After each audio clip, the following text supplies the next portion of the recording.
right. Welcome to Widdershins. I'm Tony. Haven't streamed in a while, but tonight we're going to get started again. We're going to do something a little different tonight.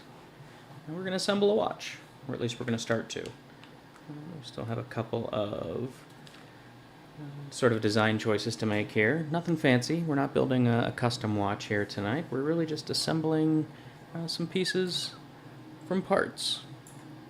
And so what we're going to do is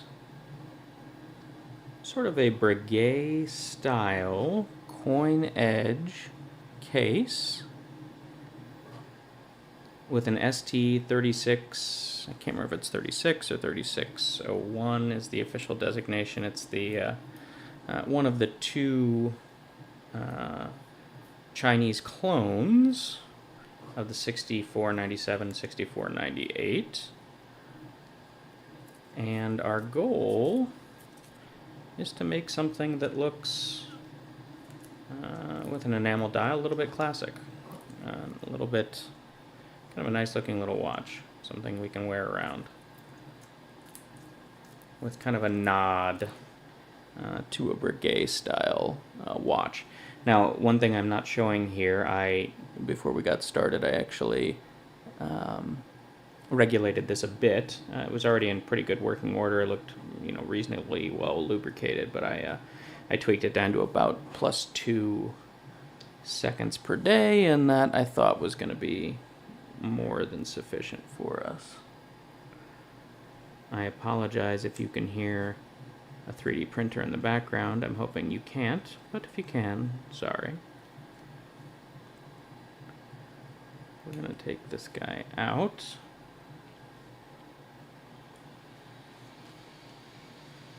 And we probably need a movement holder here so we can take the stem out.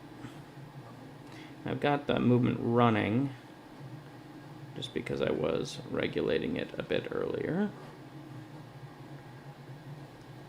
It's not too strange to take the stem out while the movement's running. But we're going to do that now. I've got a slightly different setup on the desk here. And so I may occasionally pull things out of the way.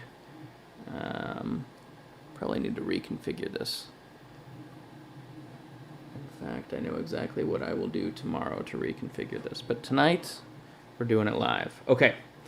All right. So that's interesting. It doesn't quit running there. I'm guessing we've tied up the dial side.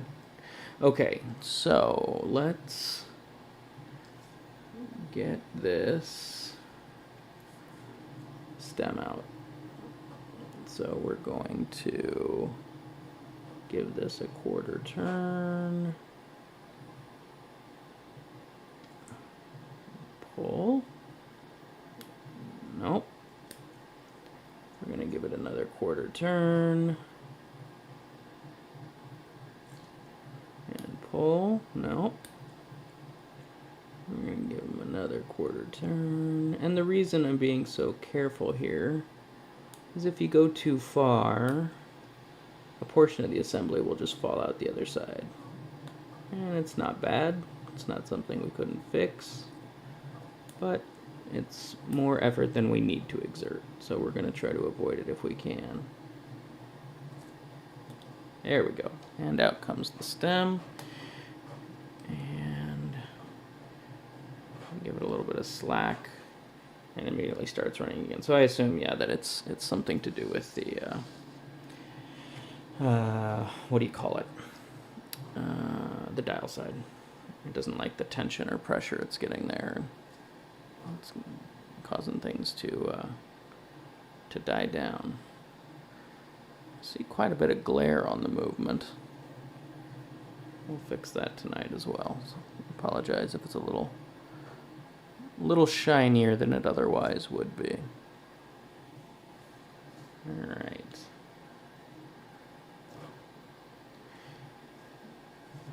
We're going to go ahead and put it back in the movement holder. This time dial side up. And I'm going to give it a little more vertical distance here. Raise it up just a little so that we can play with the dial.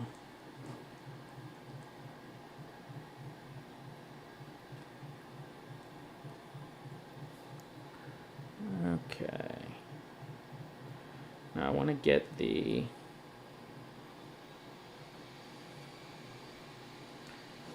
both the hand that's on here and the seconds hand off. And I want to try something I haven't actually done yet, which is a new set of tools I grabbed. A little more simplistic than what I was doing before. I was using a Presto tool before to get hands off, and we can certainly do that, but I want to try tonight using these levers. I probably shouldn't be trying this first on a watch that I actually might eventually care about, but oh, came right off. That's perfect. Alright, I'm going to move this out of the way. That was much smoother than I was expecting it to be. I've noticed ST36s tend to come with this this little probably brass hand on it. It's strange. There's only one. I've seen at least 3 movements that came that looked a bit like that, so it must be a thing that they do, but still a little weird. We're gonna pull the seconds hand off as well, and it came right off. I'm just gonna drop it like that.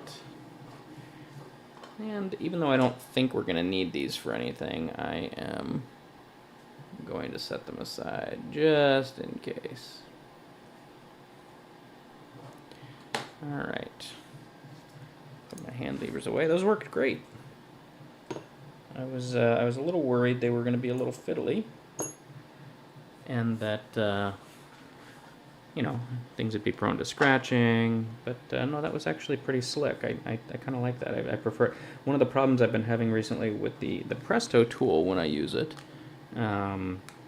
is that man, I feel like I'm really squeezing hard, and when I do that, it oftentimes feels like I'm going, even with dial protector on, I'm a little bit worried about how much pressure I'm putting down. And once with the, I have a cheaper, I've got a nicer hand Presto tool, and I've got a cheaper tannin pinion Presto tool.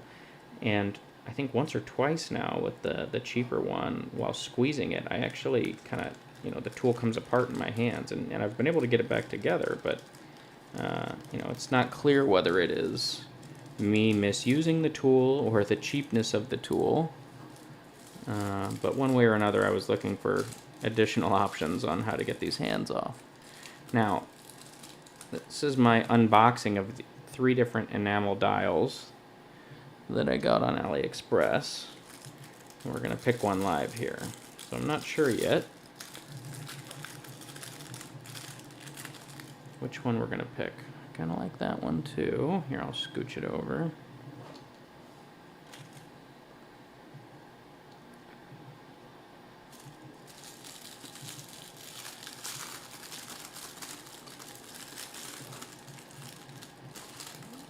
You know, honestly, I like all 3 of them. And the question is, which one do I like most? Let me scooch this out of the way. I'm going to move this stem over here. Oh man, that's a tough choice. Alright. You know, I think if I'm going for something vaguely Breguet-ish, I think we've got to at least temporarily discount the Roman numerals, even though I think they do have some Roman numeral options in their catalog. Alright, so we're going to set that one aside, so we're down to 2. You know, I kind of like the blue, the contrast. I think let's go with the one on the left. We've got Breguet numerals, but we've got that outside track. I kind of like the look of that. We're going to have blue hands, so a little bit of blue and blue I kind of like that look. So next, let's figure out how the dial is attached here. I see dial feet. I don't see anything specific or particular here. Let's take a look at the outside edge of 6498, and I don't see any dial screws around the exterior perimeter. So what we're going to do, we're actually going to flip this guy over and take a look.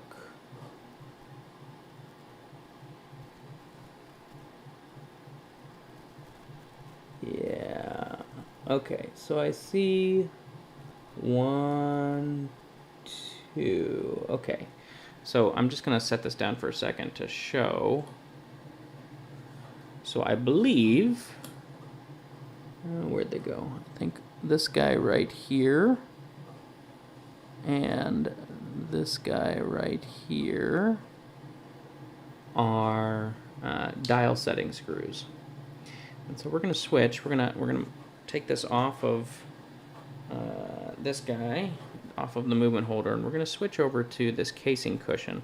One thing I'm going to do before we start using the casing cushion, though, is I'm going to give it a good wipe with some alcohol so that we don't get smudges on the dial.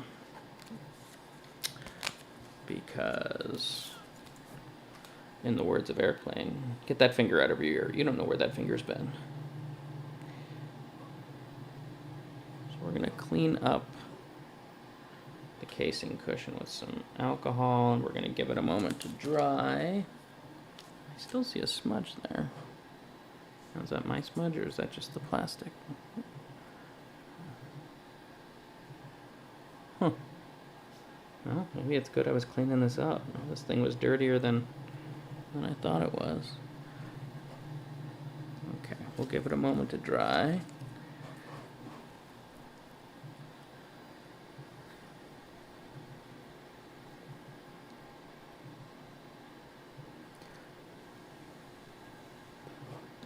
I suppose instead of blowing on it, I could use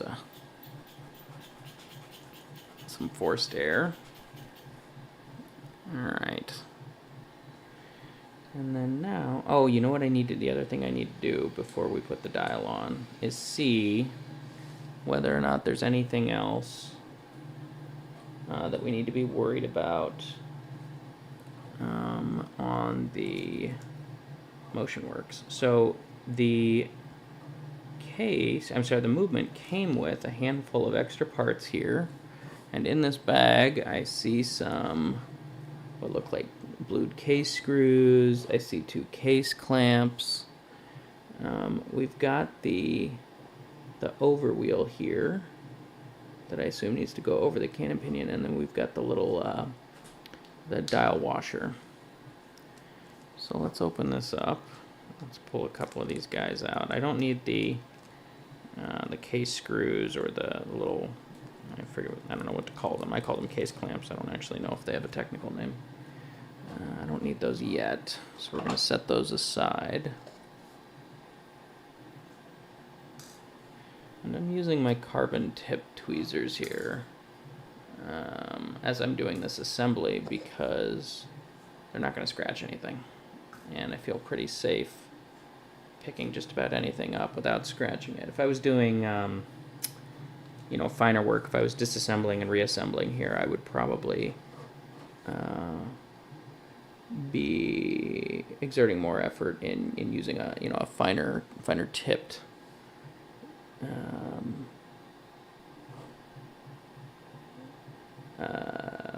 finer tipped tweezers to allow a little bit better dexterity.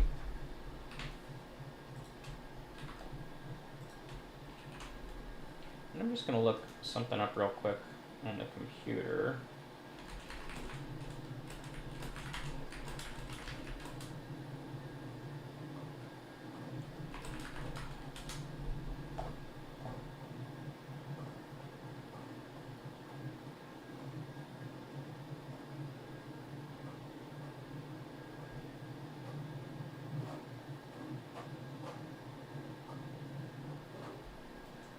And what I'm looking up is just exactly where to put this washer. And it looks like it goes, it's like the wheel comes down and then the washer comes after. All right, so we're gonna put this guy on top of the cannon pinion, and then it looks like this. Okay.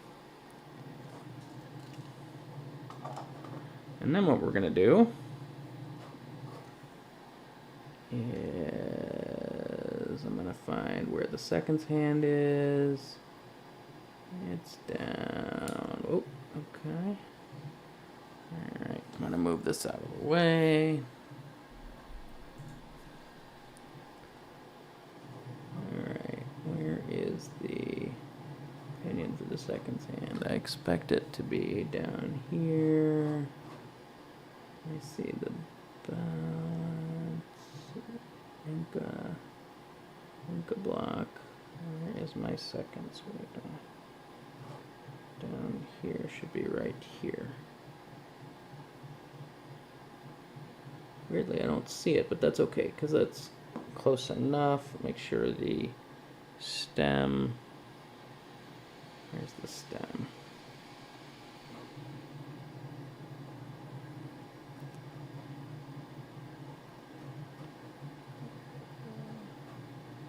Okay, stem's over here, seconds is down. Yep, here's the fourth wheel. Okay, all right, so we're gonna try to look up where these dial feet go, which is 2 holes at the base. We're gonna try to match these up. We think 3 o'clock should be about right here-ish. We're gonna find 2 spots. There's one. Where's the other?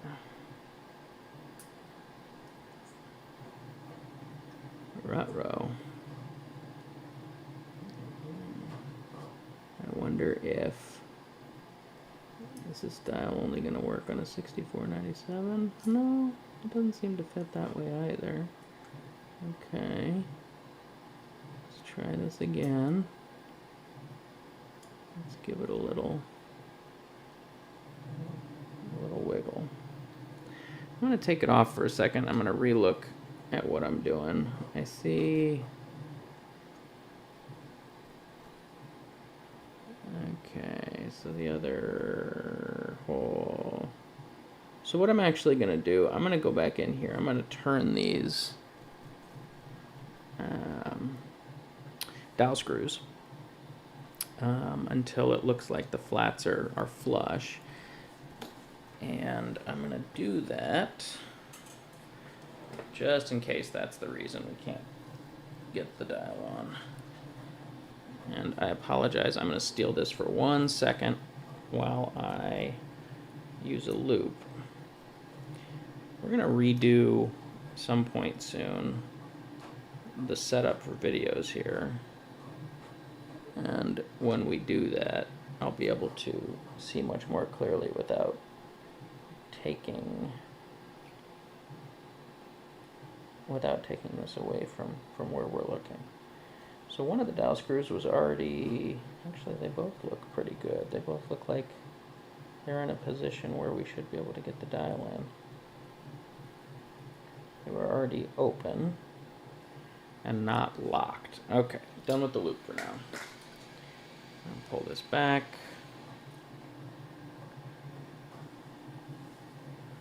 Alright, I'm going to put the wheel back on. And then the dowel washer. And then we're going to try again. Now, here's the stem. Stem sitting at 3 o'clock.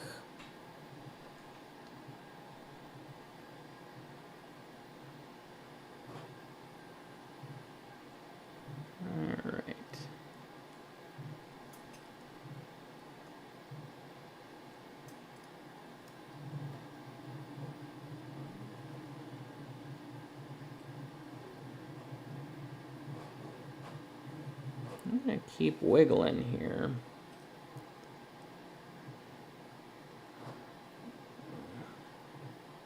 I'm going to double check.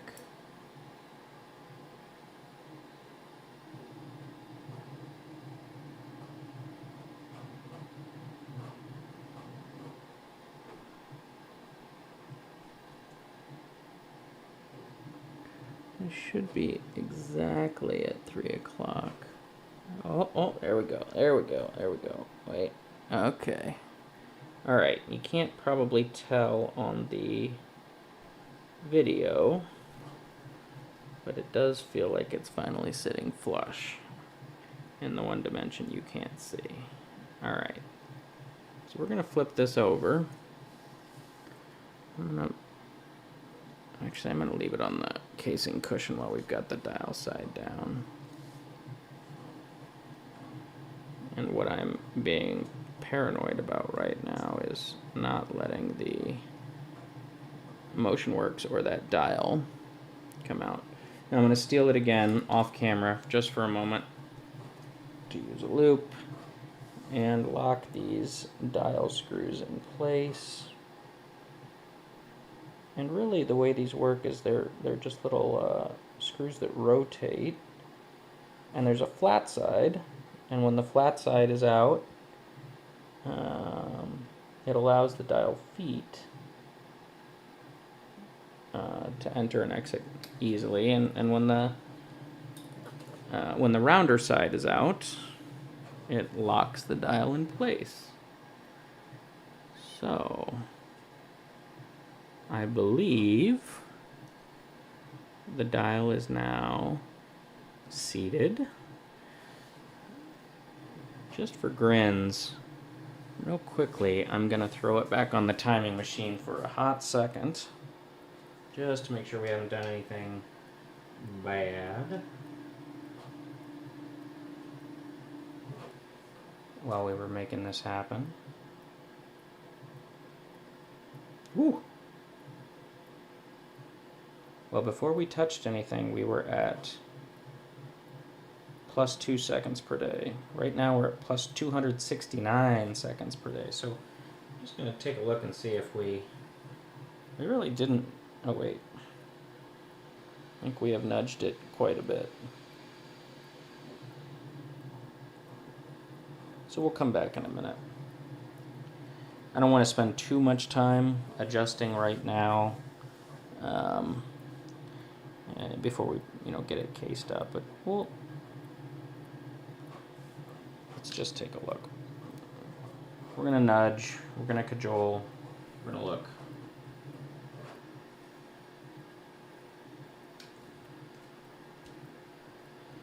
And I'm not too concerned with accuracy on this watch. It doesn't need to be perfect. I want it to run. Okay, so now we're at plus 129 seconds per day. All right, we're gonna nudge it over quite a bit more, back where I think it was previously. I'm a little surprised at how much this regulation wheel moved just while we were doing what little interaction we had so far.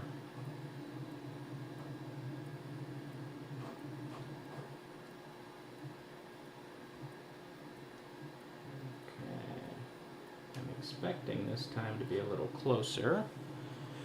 Where are we at? Minus 19. Let's give it a second to settle down.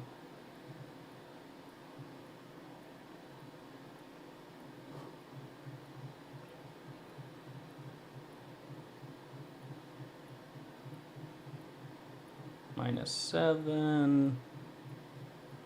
We'll wait one more second and then we'll stop fiddling with it for now. We'll worry about final regulation at the end. Minus 4. Okay, so we're totally fine for now. We're going to stop worrying about regulation at the moment. All right, so now we've got the dial on. And I don't see any reason why we can't start casing it up.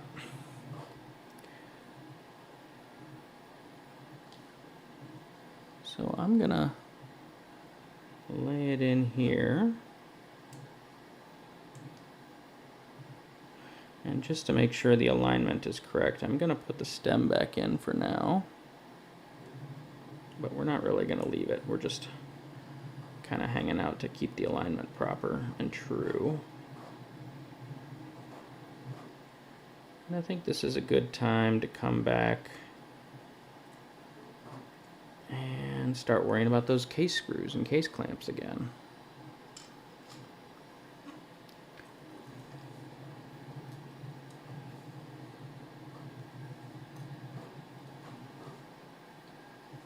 So what we're doing here is sort of like, you know, when people talk about Seiko modding, obviously this isn't a Seiko movement,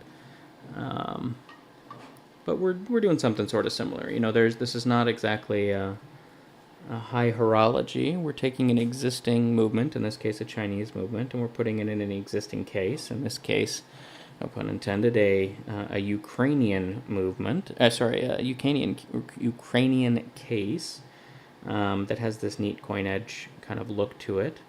You know, and if we've done our job correctly, we'll have a perfectly fine looking watch here. It'll be fun. It's a nice, fun watch to wear. We hope. All right. So I'm just looking at where these casing screws are going to go.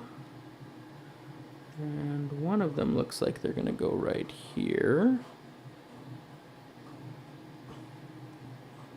I think the other one is likely going to go down in here. I'm a little surprised it's as close to the balance as it is. It may be incorrect. You know, on American pocket watches that I'm used to, typically the casing screws are up closer to the outside edge of the you know, the case back, which to me honestly is a nicer solution. Just to be sure, I'm just gonna Google real quick where 6497, 6498 case screws go. 6498 case screws.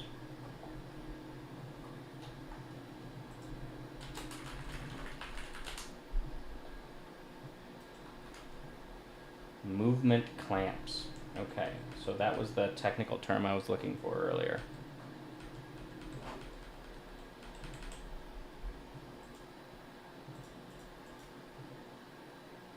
So it looks like one of them is right up next to the stem, and the other one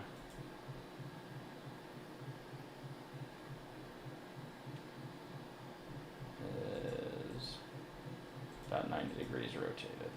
Nah, more like 110 degrees rotated. Okay, so let's take a look. Oh, so I think I was looking in the wrong spot. Maybe? One of them is where I thought it was, down here. Let me get a better reference. This video is not great.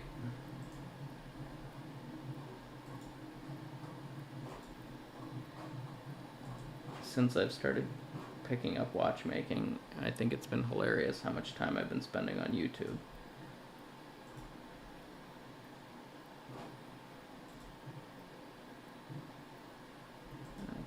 Okay. Alright, so the casing screws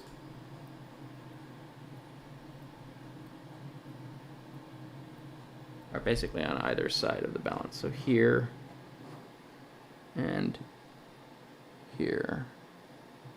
And this one, it actually looks a little closer to this wheel. It's interesting.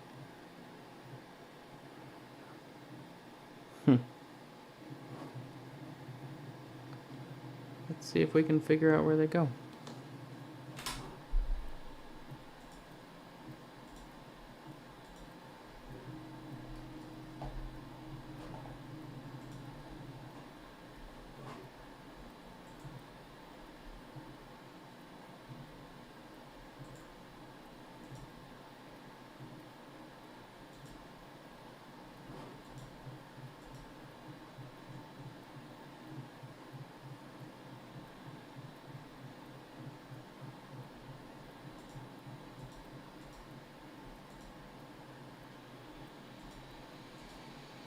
So I'm just watching a a video of somebody else fiddling with the casing screws.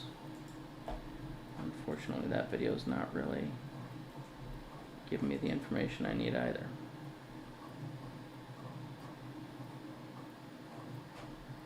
Alright.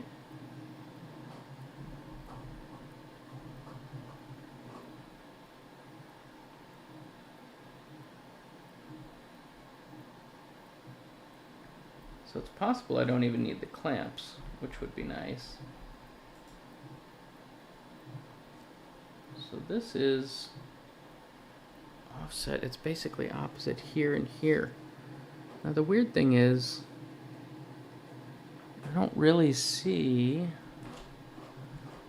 a spot.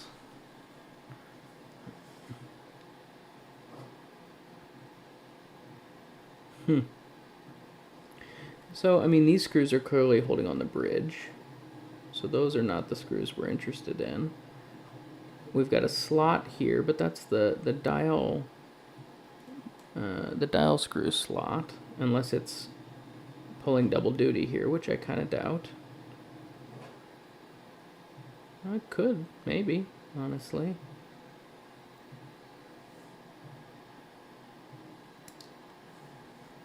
Just for grins, let's take a look and see if these are threaded. I highly doubt it.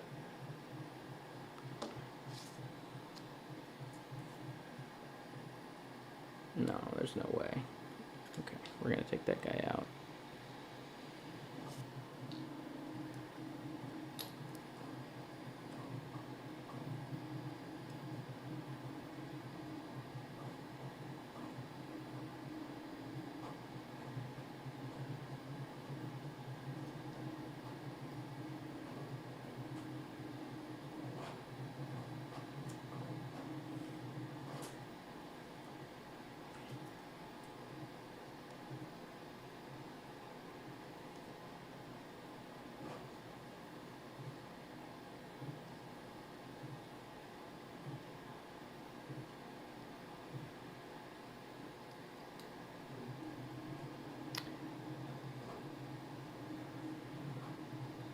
So I think this clearly has to be one right here. And just tapping wise, it has to be one of these guys over here, but I'm not sure which yet. So let's see if we can get one in, and then we'll worry about the other.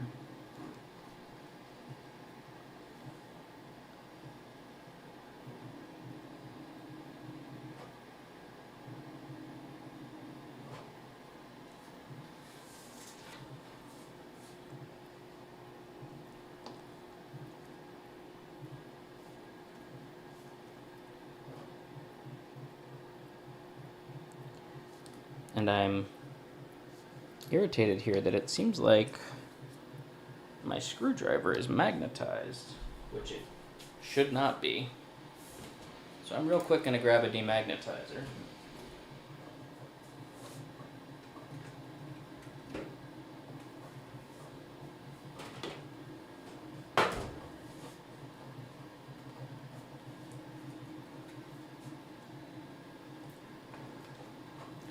And I'm going to do it off camera to keep it a little bit farther away from a couple of things.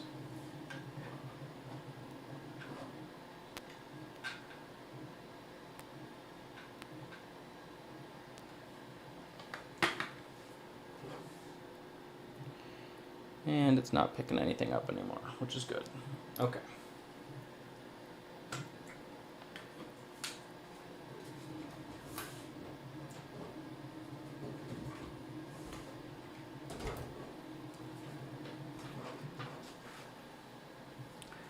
All right, let's try that again.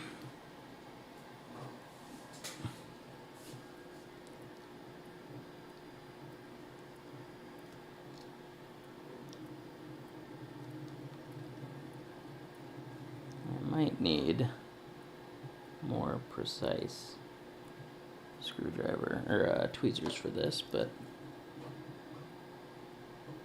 maybe not. Okay.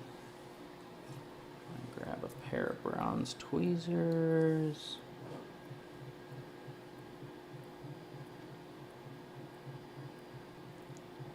Get this guy down in here.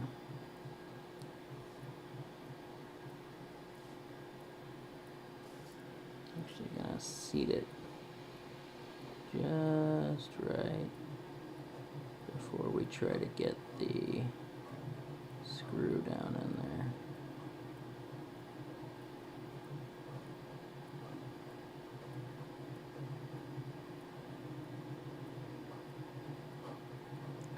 I'll take this off for just a second. I think I need to have it further up.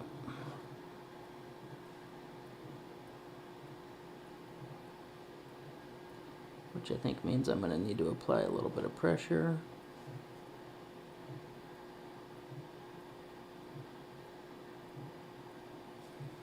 I'm going to do that with this pith stick, just so I don't scratch anything.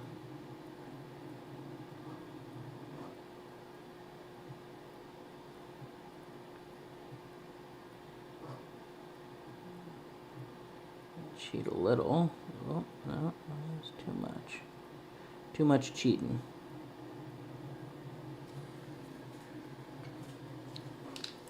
I'm going to pull it off camera for just a second, just so I can do this with a loop.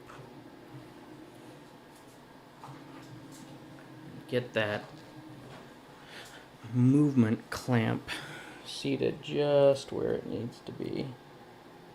And then we'll see if we can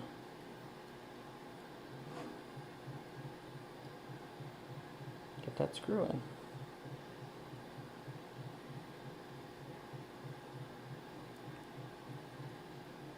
I'm wondering, because it's not sitting just flush, I'm wondering if I have the movement clamp oriented incorrectly.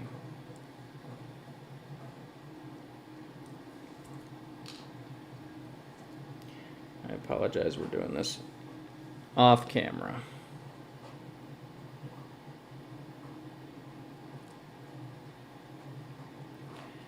But I needed to get just a little closer to it.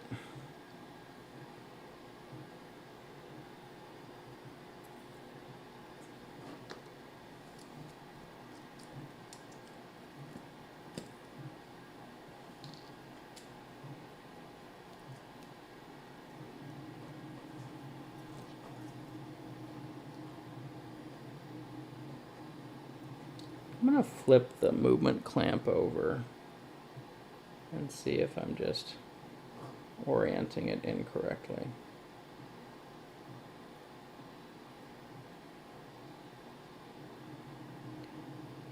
So one of the things that I had been sort of waiting on before I continued doing repair videos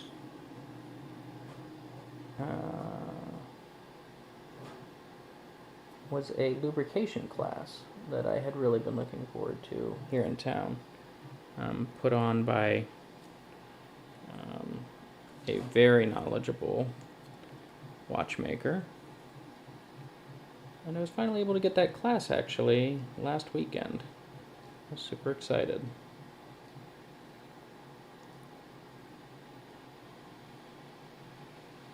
So now, while I still absolutely have no idea what I'm doing most of the time, I have slightly more knowledge.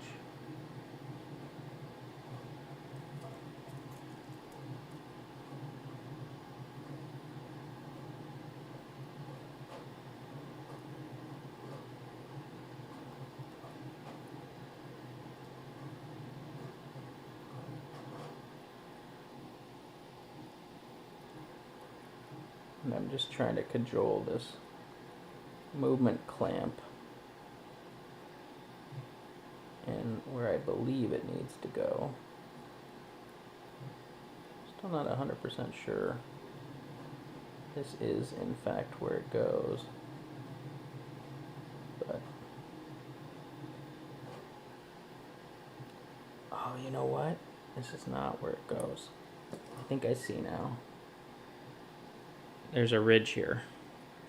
Okay, we're gonna re-swizzle our approach. there's a ridge in the case, which I'm now realizing is where this movement clamp has to go. So we're gonna reseat this. Yeah. Okay, all right. We're doing it live. Okay. So I'm gonna flip this guy over so the slightly elevated side is up. I know you can't see this. Yeah. This is what has to happen. Okay, we've got it now. As soon as we can get the part out from where I've just dropped it into the movement. Where'd you go? There, okay. Okay, well, 15 minutes later, we figured out what we're doing.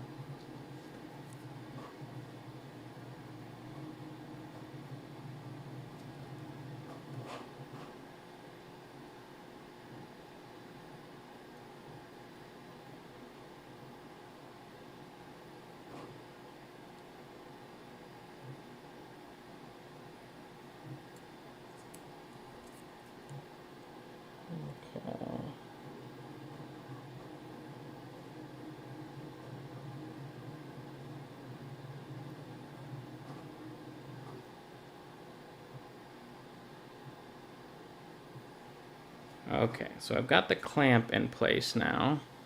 I'm gonna move us back here. And then I'm gonna use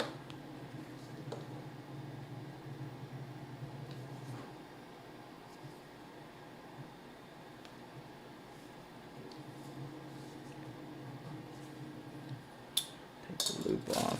Having a loop on one eye really messes with your depth perception.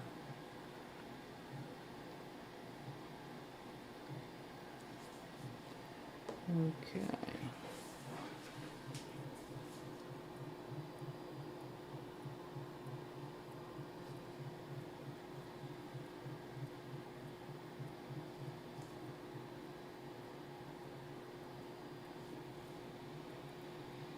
We scooched the movement clamp a little.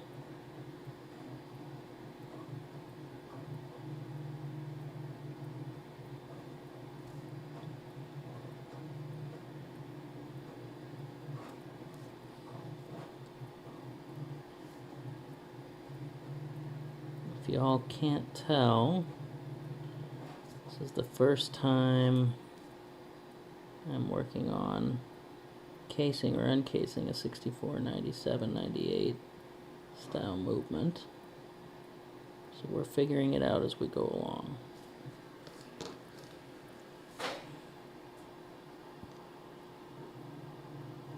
I probably should be using a slightly larger screwdriver.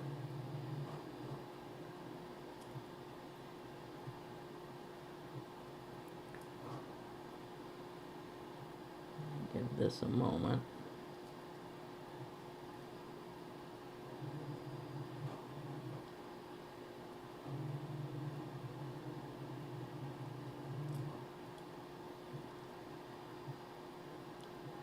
Come on.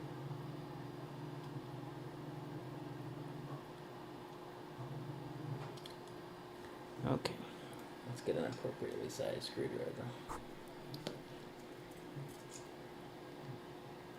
So we're not also fighting torque.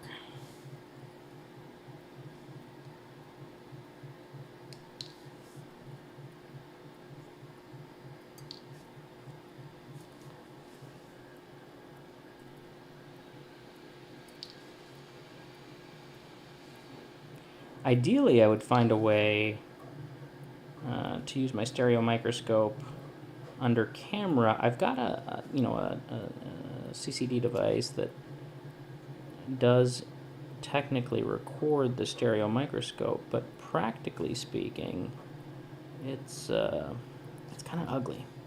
It sort of vignettes, and you get this circular view of what I'm looking at that isn't exactly what I'm looking at, and even though it's technically in 4K, practically it just doesn't look very good. And so I've been avoiding it.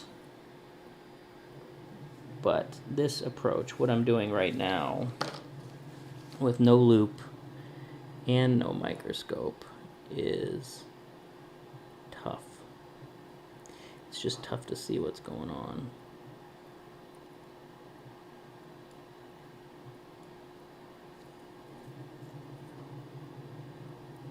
So we definitely need a better setup eventually here.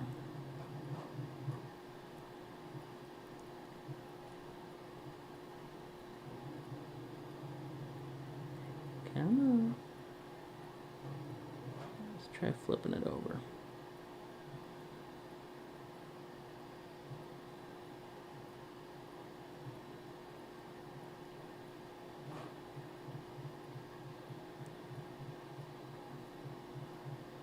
I feel like the other way around seems more appropriate. Let's try it that way. And that trick I just accidentally stumbled into with the pith, with the stick here, might be kind of helpful to do that again. You can kind of lift it with the wood by sticking the point in here. Yeah, there we go. Okay, alright. See if we can do that again. There we go, there we go. I just need to not spring it out at the end. Okay. Alright, here we go. We're close. We're close.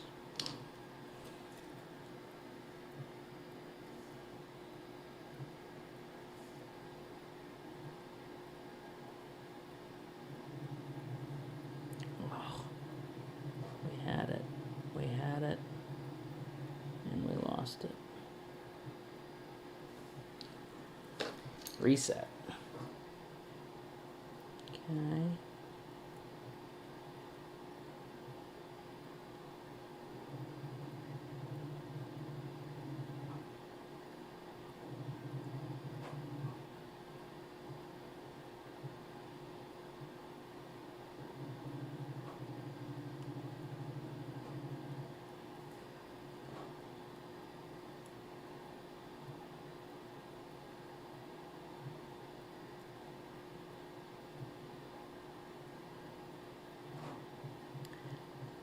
Getting it up in that ledge is not particularly hard. Getting it to stay up in that ledge is.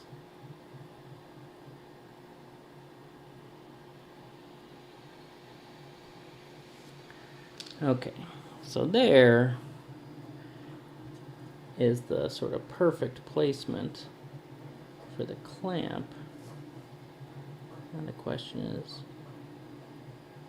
can we get the screw down in there without moving the clamp?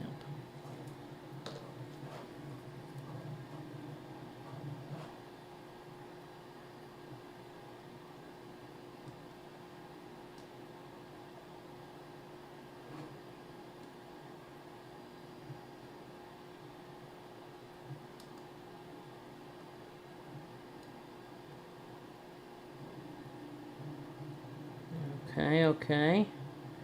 All right, we got one side in. Whew. Whew. Okay. All right. And then we got to decide for sure where the other side is.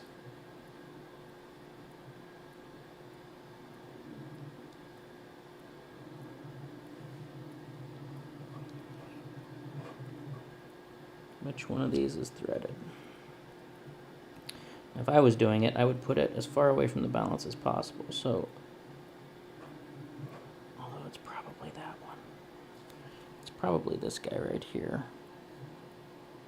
Are any of these threaded? Let's look. Let's see if we can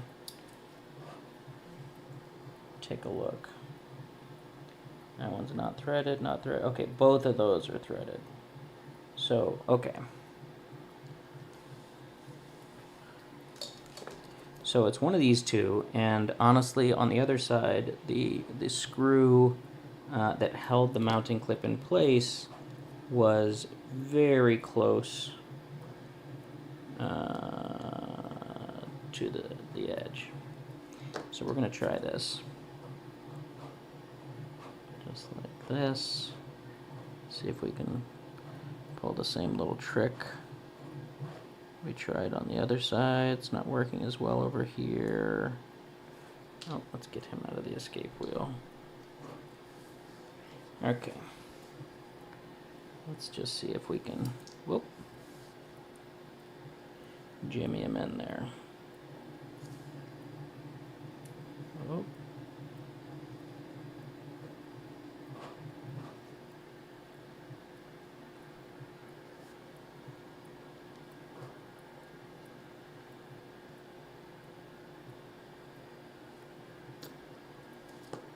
Okay.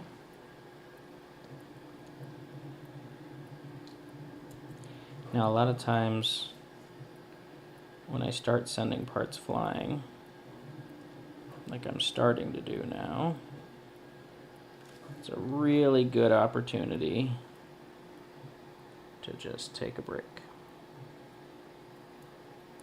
and not try to force it. But I am a sucker for pain.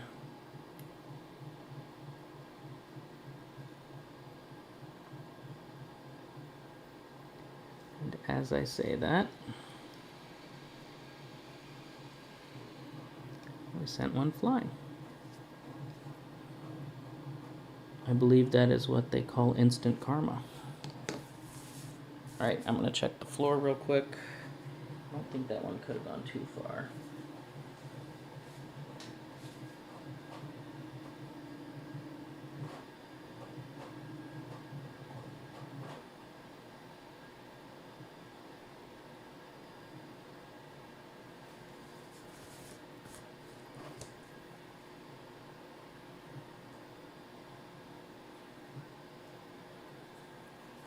Go inside the case.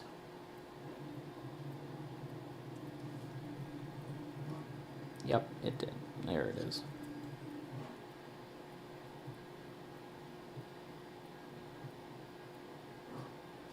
Get some finer tweezers. Okay.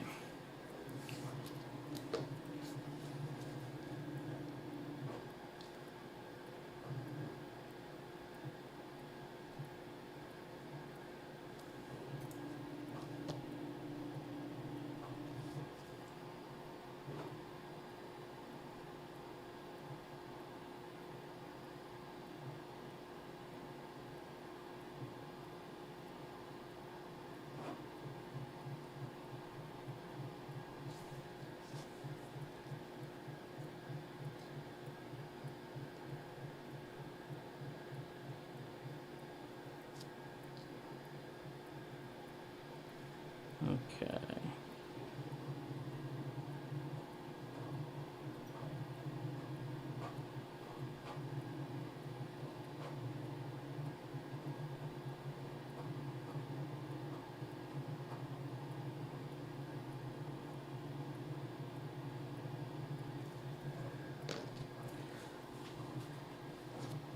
Let's see if we can get this to rotate up.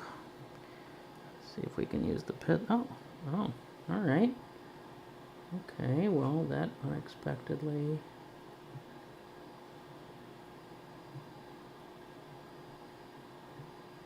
worked okay. Now let's see if I can not reverse the gains I just got.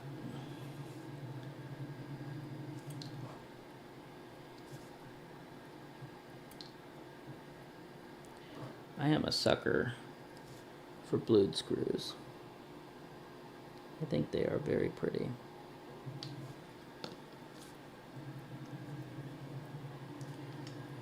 Alright. Let's see if we can get this in here. Oh no.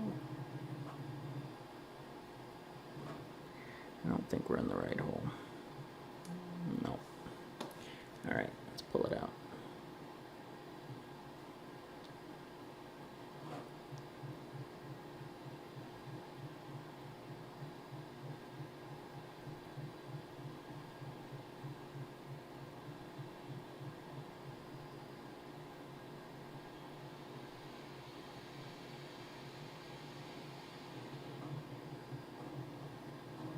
This side, acting, it's quite a bit taller than the other side, which is kind of strange. Which, if this is actually in all the way, which it does appear to be, makes me wonder if this movement clamp really ought to be flipped over. Let's try it the other way.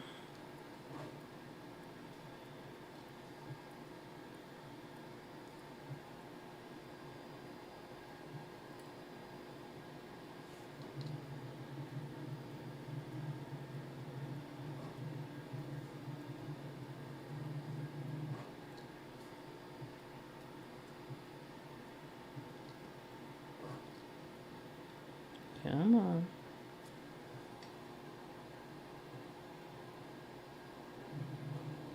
Yeah.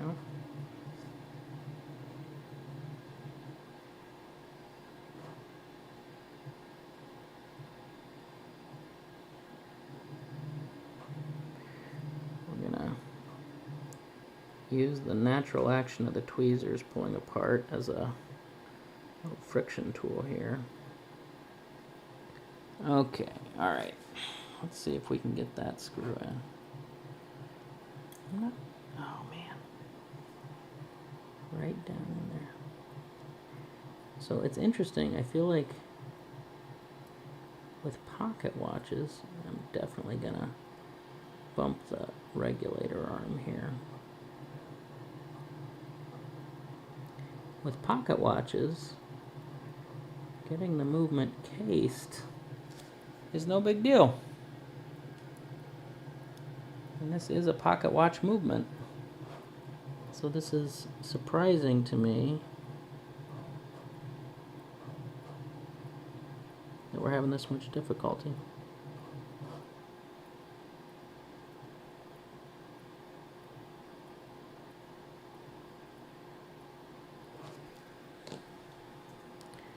Alright, cross our fingers. Nope.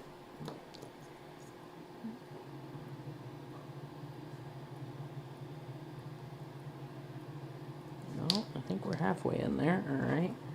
Let's see if we can get it.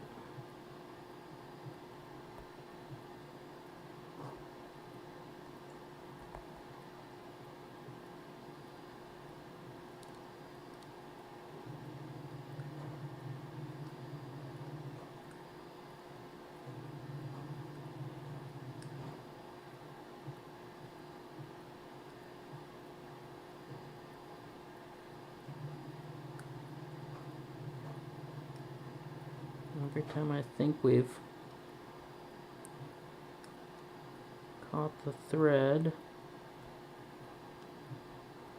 we have not.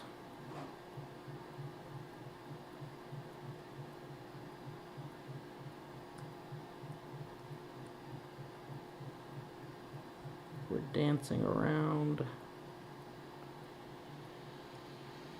the correct hole. But I think that we are not in the correct hole. Well, no. Every time we start to get a little turn, we pop right back out.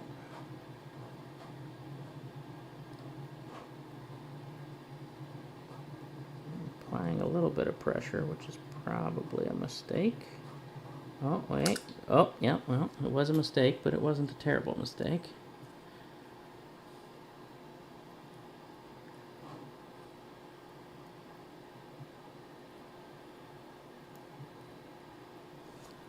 Oh, no, come back. Alright. The escape wheel tried to eat it.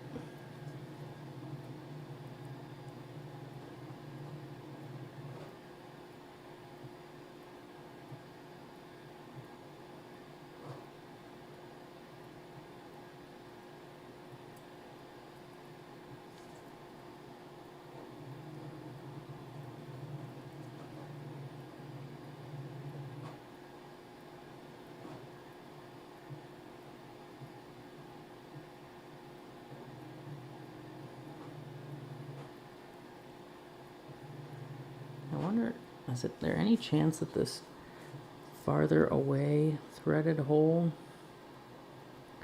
is the correct one. Seems too far away. But, yeah, it's too far away.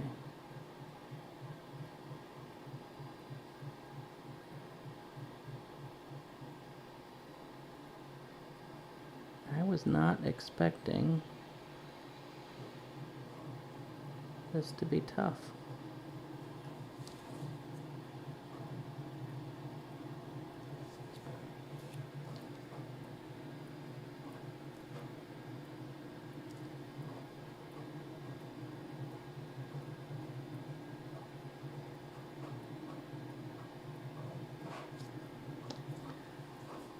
Okay. Cross our fingers.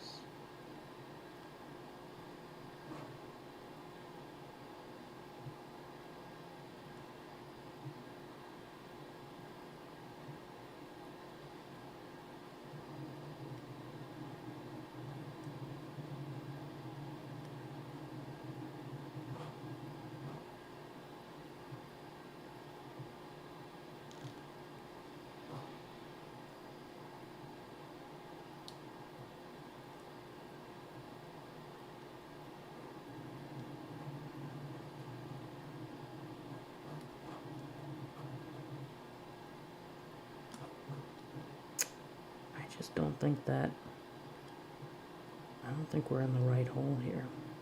It's just not going.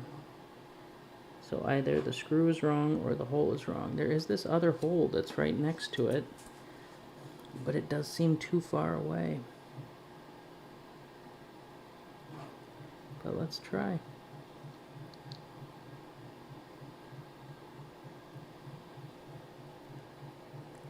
Yeah, no, it's not even in this second hole. It's, what do you call it? The movement clamp isn't even in the little groove. All right, we're gonna try flipping this guy over again.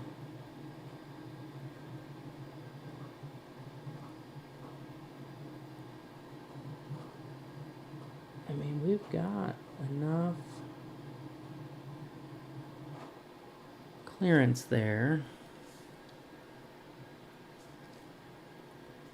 that if this is the right hole, we should be in it. And the question is it the right hole?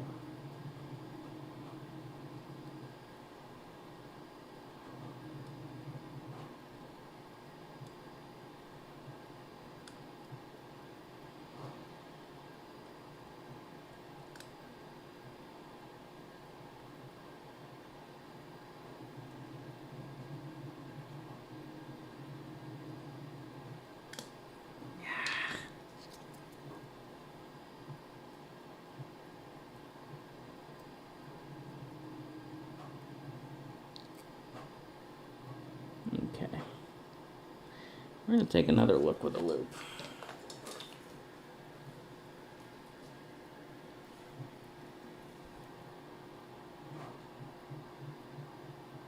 Both of those holes are threaded. I'm going to try, see if we can get that screw in there without the movement clamp, and just see if we're even barking up the wrong tree.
Our inability to get this screw even into the threaded hole without the movement clamp has me seriously reconsidering whether we're just barking up the wrong tree here.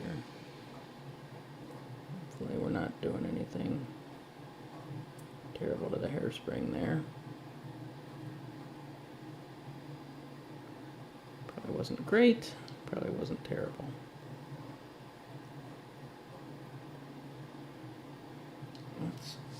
We're gonna look real quick at some of these other holes.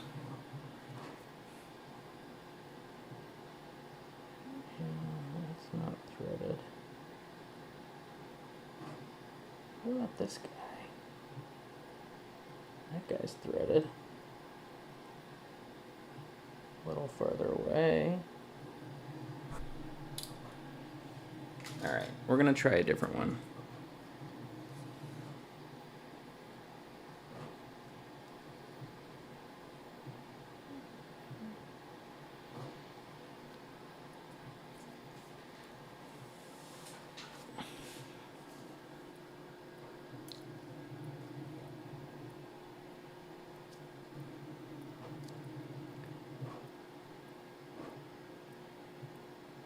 If this one magically goes on the first attempt, I'm going to be simultaneously very happy and very cross. Come here.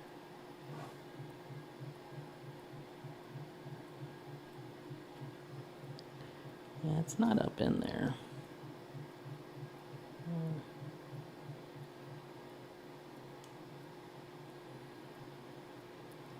It does seem too far away, or likely too far away.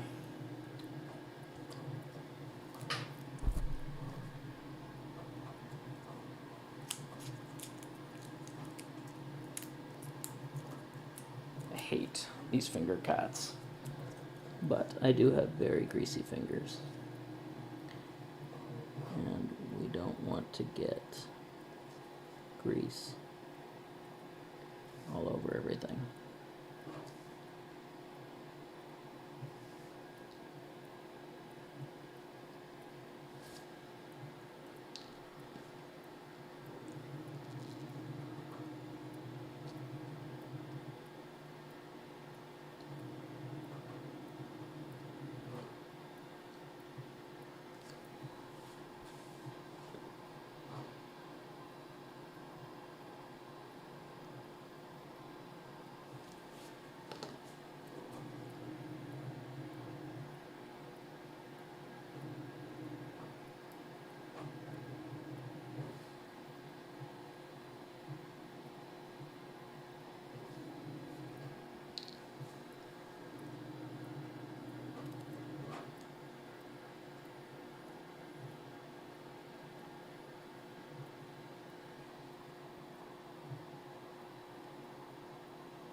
Okay, we got the screw threaded, but it doesn't look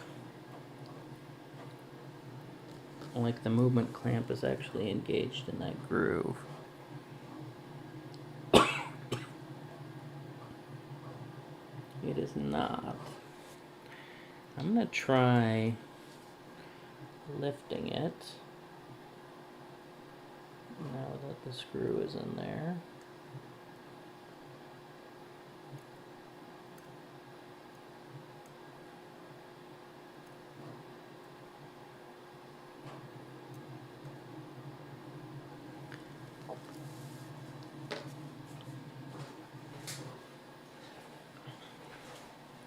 I'm going to pull this off camera for just a second while I get up close with the loop.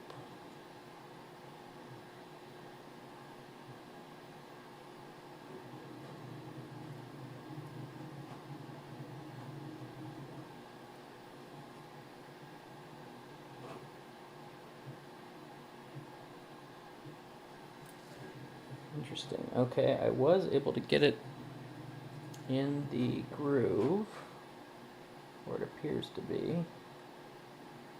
Let's see if I can keep it. Oh, well, I had it and I lost it. Alright, we're going to try it again. Get it back in the groove in the case. Come on. Come on. I need to loosen the screw to get us back where we were. Oh, there we go. Okay.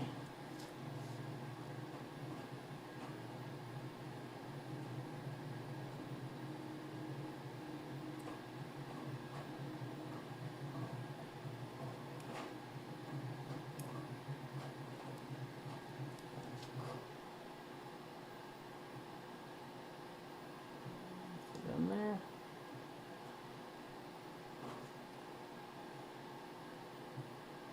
Can't actually tell. But let's see. Are we flush?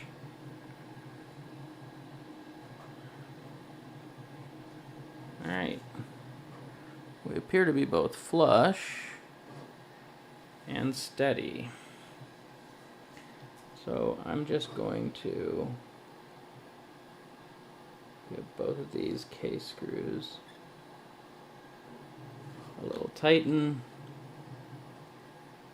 And we're going to throw it back on the timing machine for a half second.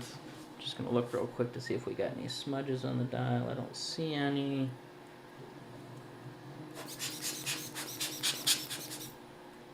Dial's looking pretty healthy.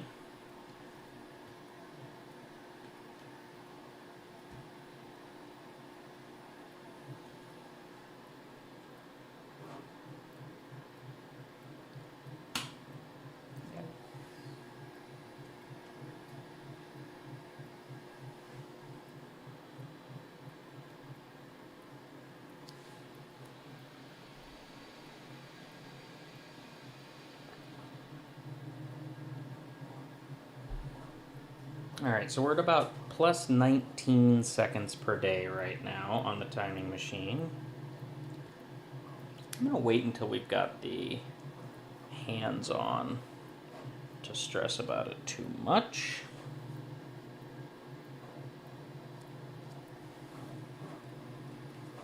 Alright.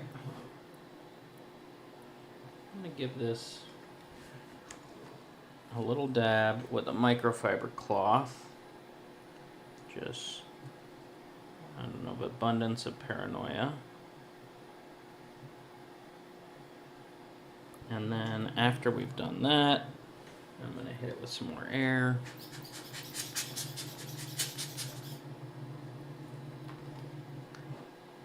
And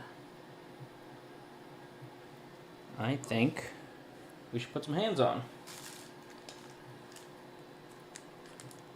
Now we've got some blue Breguet hands. I want to make sure these are the correct 6498 hands. And the reason I am a little skeptical is they look a little small. So I'm wondering if these are NH35 hands. But let's look.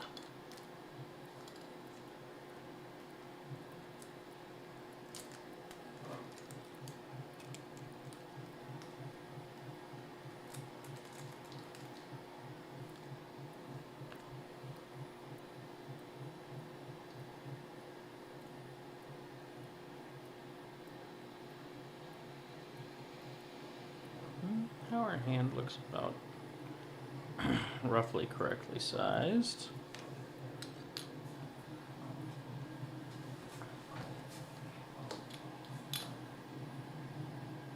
Hand looks a little bent. Oh, no, that's about right. Okay, maybe these are correct. Alright. Oh, let's get this guy off of here.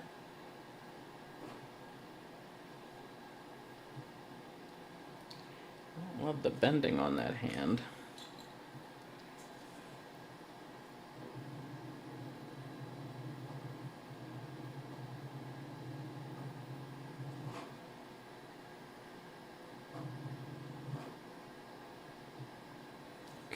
Okay, let's get some hand setters.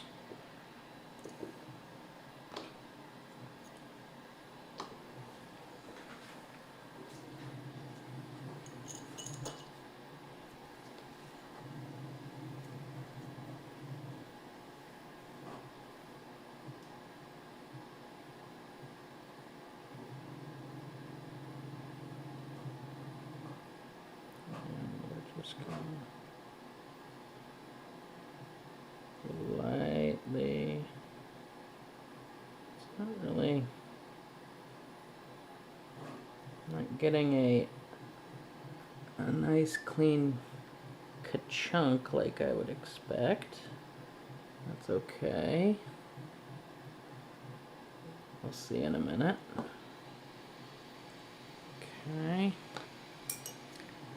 Let's get the minute hand.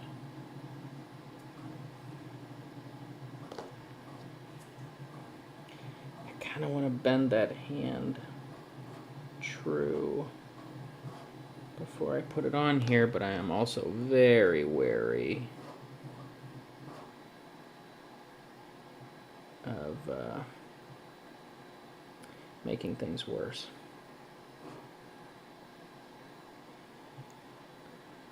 So I think what I am going to do is use my carbon fiber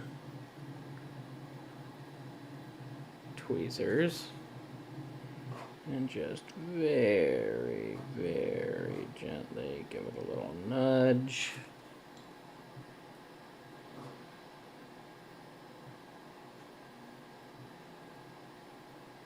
Okay, it's closer. And I think that's close enough.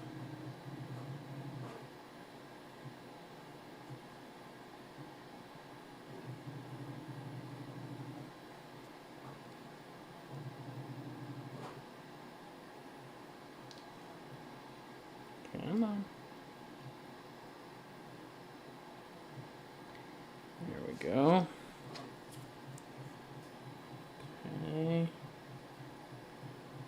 And we're going to line these guys up.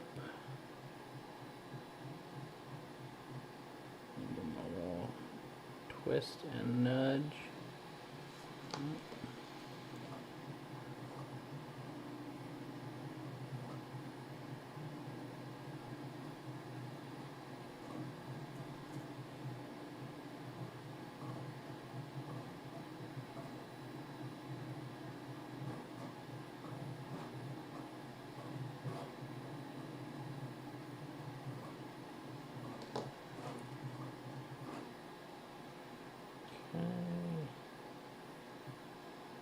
Get him over the hour hand.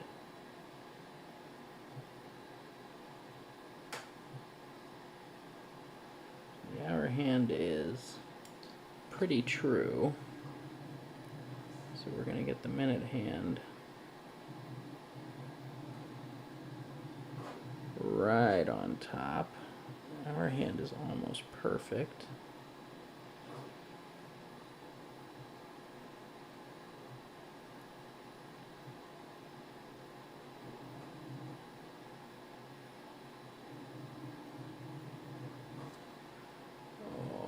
Good if we can get that right on the pinion. Oh, it's close. It's close.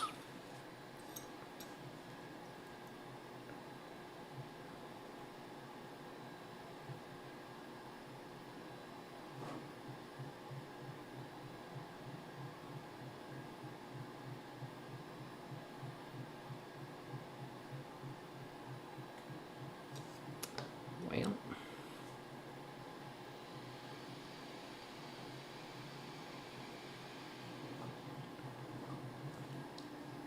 no good being close if you don't press it on correctly.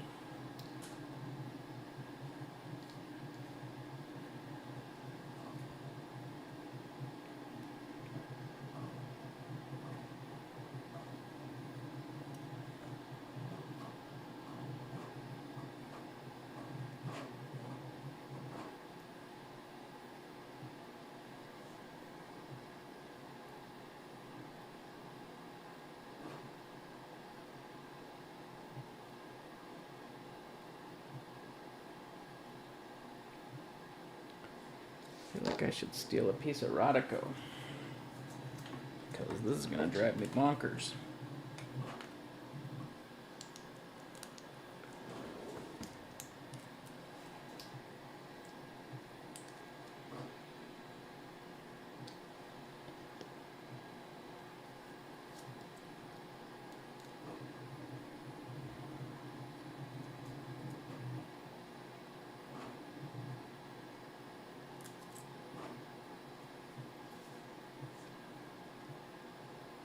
Okay. I gotta remember to reach for the Rodico first next time.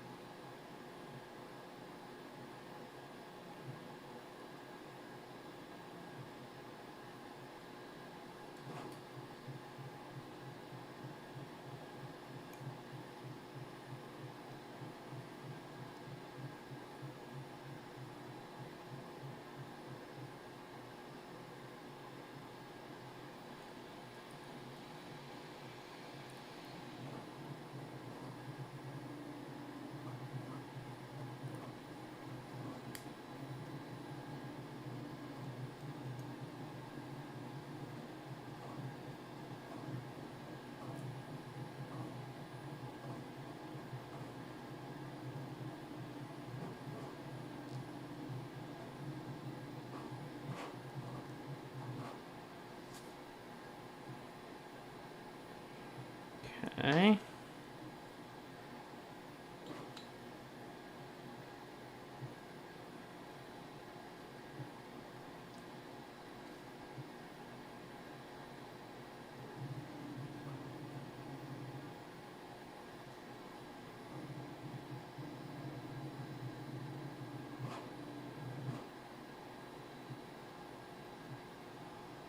And we're just gonna set the seconds hand.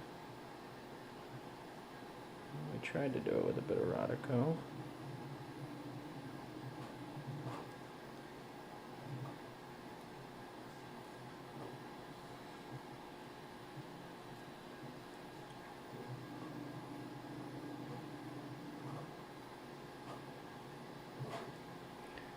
And I'm just going to use these tweezers.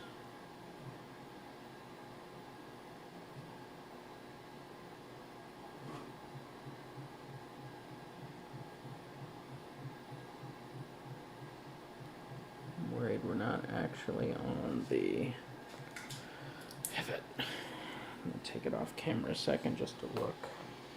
Yeah, we are not on the pivot.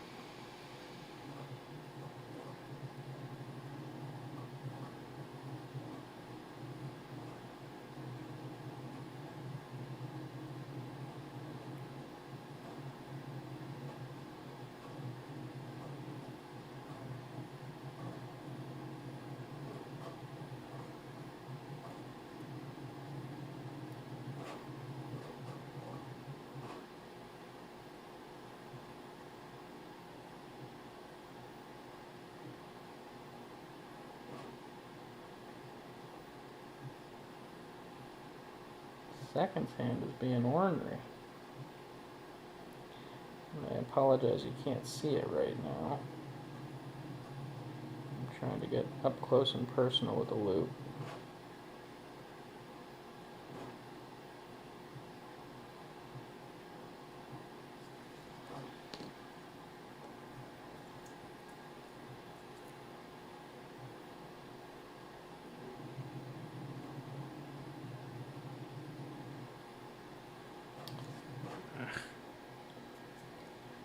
Well,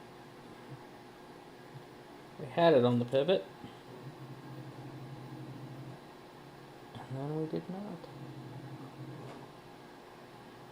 I'm going to try to use the Rodico to get it right where it needs to be, on top of its little arbor.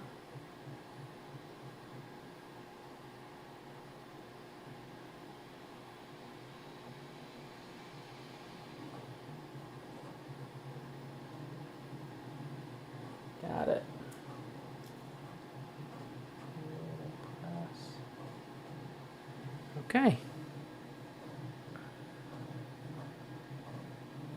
I think we've got all three hands on. I'm going to flatten the seconds hand a little.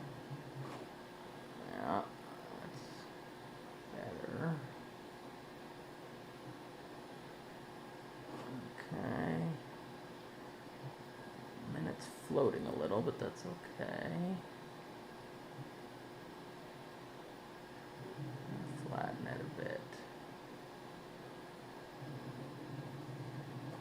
Pull it down. There we go. Okay. Alright, I think we've got all three hands on well, which I think means we can case and do final regulation. Put my hand presser tools away.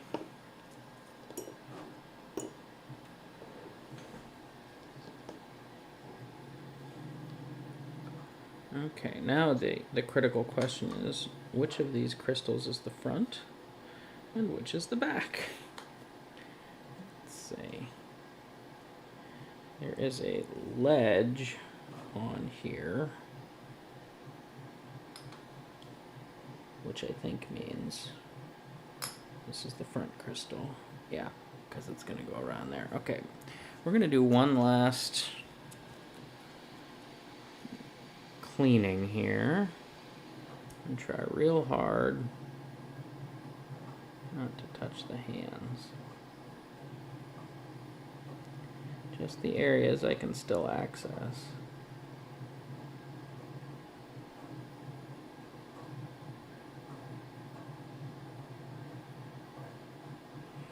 Including the exterior of the exterior of the case. And I kind of grabbed the seconds hand, but I don't seem to have done any real damage there. That's what I get for losing focus for 2 seconds. Give it a little air. We're going to choose the side that has this little ridge on it. I'm going to pick it up off the casing cushion. I'm a little worried that it's a little too easy to get on. Okay. Didn't hear a click, but we're not going to freak out. Okay. All right, we got the front crystal on. Is it on?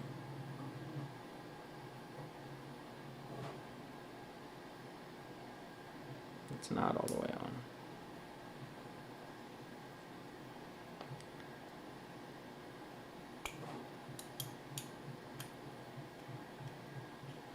Let's try that again. I do have a case press, although I'm not expecting to need to use it here.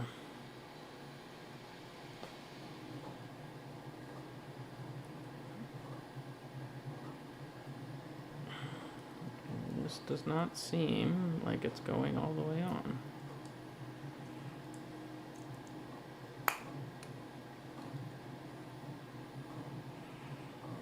I'm relatively certain I've got the correct crystal on the front. I'm going to try one more time hand pressing, and then we're going to use our case press for the first time.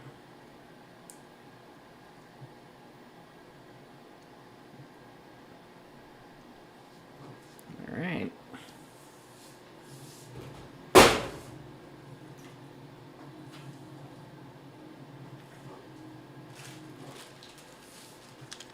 Well, now we're going to figure out how to do something new.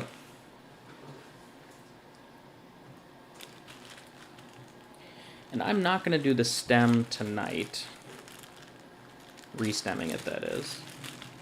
Although I should probably go ahead and tighten the stem set screw down.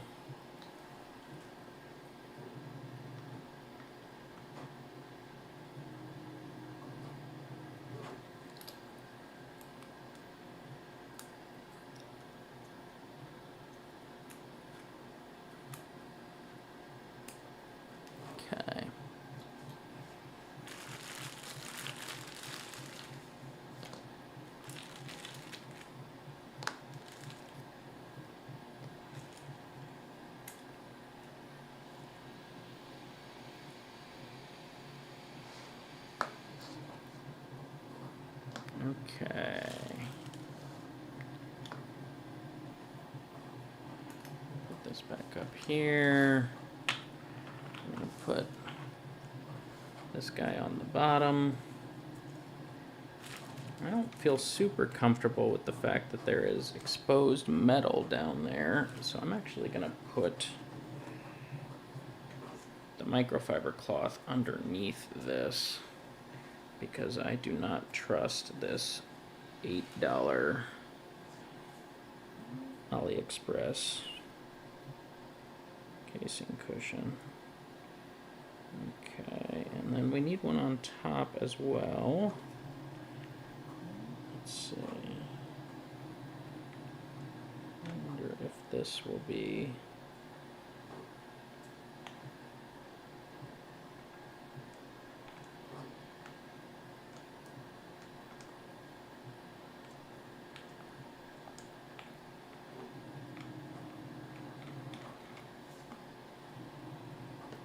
Okay.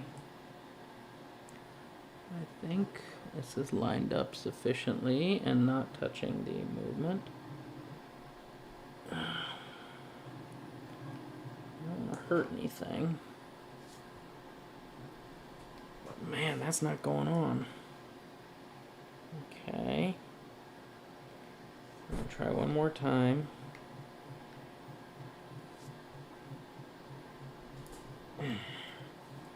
So I'm putting a pretty good amount of force on that. Although actually it seems like maybe it's on now.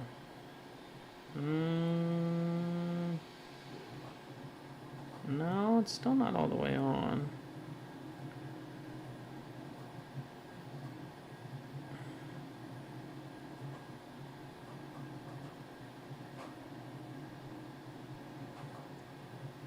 It is close though. Let's give it another.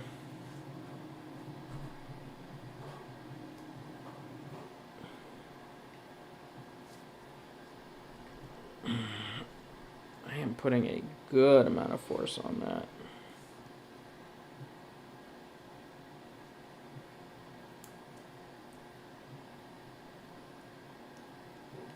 I think it's on now. It seems flush all the way around. Okay. All right, I think we can set the ridiculously cheap case press aside. And let's throw it back on the timing machine again and just see where we're at.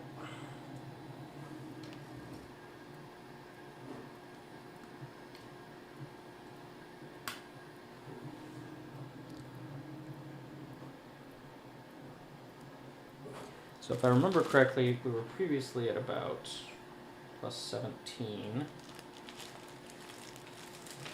Right now we're showing plus 26 seconds per day. So we're going to give it a little nudge slower. Just a nudge though. So I'm going to take this wood. I'm actually just gonna nudge. Okay, let's try that. Let's see where we're at now.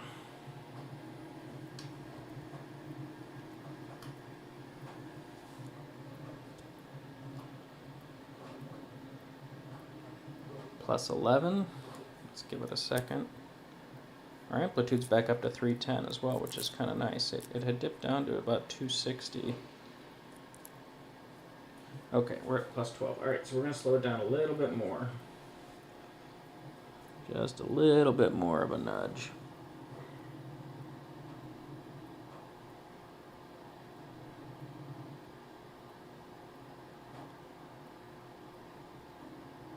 Let's try that.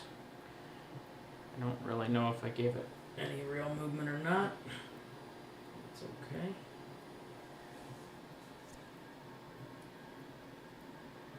Plus 6. Plus 5.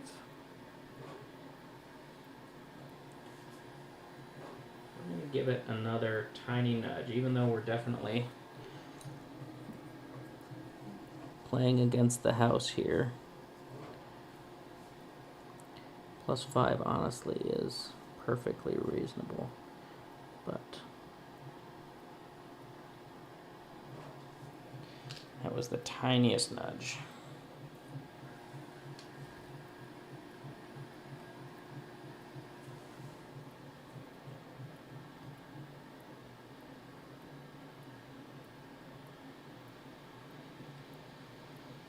+1. See if it stays that way.